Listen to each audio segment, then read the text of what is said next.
This is my quick start to Vectorworks Landmark. So this is a free manual. If you want it, you can get it for free off my website. I'll put the link in the description, and you can see what it does. It introduces you to the concept of Vectorworks, and there's a really quick project here that you can go through so you can see just how quick it is to place plants, place landscaping, but also to budget your landscaping by using worksheets to count it. So this is just a quick start. It introduces you to placing plants, the different ways of placing plants, and placing hardscapes and the different ways you can do that. And then it introduces you to the concept of counting. If you work through the quick start manual, this is the file that you will create.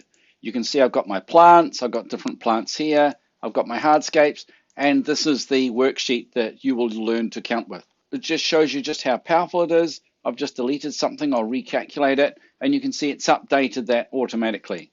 So let's put that back, and we'll recalculate it again. So if you work through the quick start guide, this is what you'll get. You'll learn how to place these plants, the different ways of placing them. There are different ways here. This is a different way again. You'll learn how to place these hardscapes, and you'll learn how the objects are connected to this worksheet.